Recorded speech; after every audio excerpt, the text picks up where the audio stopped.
Saudara, setelah melalui proses identifikasi, 3 jenazah warga negara asing, korban kecelakaan helikopter di Tanah Bumbu, Kalimantan Selatan, dipulangkan ke negara masing-masing. 3 jenazah WNA korban kecelakaan helikopter PKRGH diterbangkan melalui Bandara Syamsuddin Nur, Banjarbaru, ke negaranya masing-masing.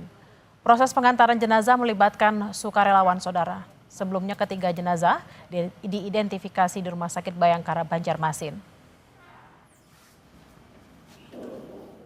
Untuk penjemputan jenazah korban helikopter yang akan dikirimkan ke negara masing-masing.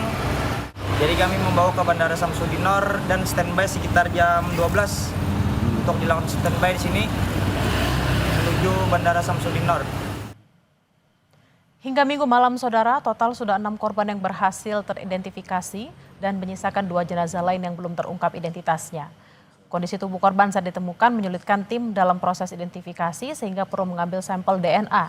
Pemeriksaan DNA diperkirakan akan memakan waktu hingga 2 minggu. Sampel DNA sudah diambil oleh tim DNA kita yang dari Mabes Polri dan insya Allah akan segera dilakukan pemeriksaan setelah kembali. Berapa lama tuh? Untuk pemeriksaan DNA ini kita belum bisa pastikan karena ini juga akan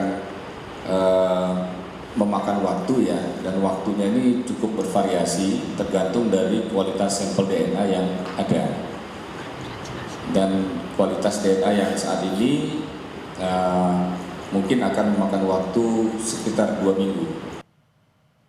Informasi selengkapnya akan disampaikan jurnalis Kompas TV Priscila Nikola dan juru kamera Dimas Hernawan yang saat ini berada di Rumah Sakit Bayangkara Polda Kalsel. Selamat siang Priscila, 3 jenazah WNA sudah dipulangkan ke negaranya masing-masing.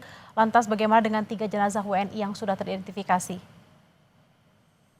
Ya, saudara, sejak didatangkan di Rumah Sakit Bayangkara, para korban dari PKRGH ini sudah diidentifikasi sejak hari Jumat dini hari lalu, di mana 6 berhasil diidentifikasi oleh tim DVI Polda Kalimantan Selatan. 3 merupakan warga negara asing yang berasal dari Amerika Serikat, Brasil, dan juga India. 3 WNA ini sudah diantarkan menuju kepulangan ke negara masing-masing pada Minggu sore kemarin, saudara. Dan 3 orang lainnya merupakan warga negara Indonesia yang berasal dari 2 orang berasal dari Riau dan 1 orang berasal dari Sulawesi Selatan.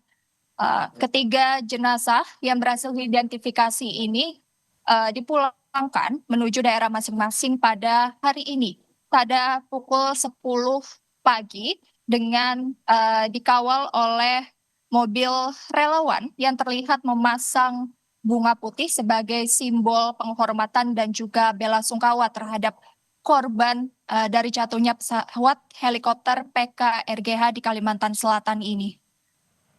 Bella. Priscila, lalu bagaimana dengan proses pemeriksaan DNA terhadap 2 jenazah yang belum teridentifikasi?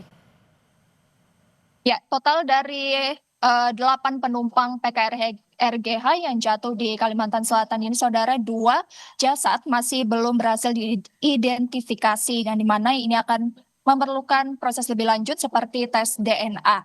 Di mana proses DNA ini juga menerjunkan tim dari Mabes Polri. Sampel DNA yang diambil dari jasad dan juga pihak keluarga ini akan diuji di Mabes Polri.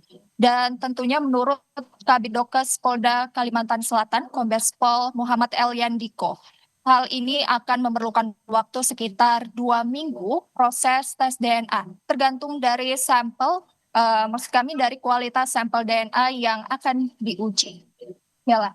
Baik, terima kasih atas laporan Anda, jurnalis Kompas TV Priscila Nikola dan Dimas Hernawan dari Banjarmasin. Selamat bertugas kembali.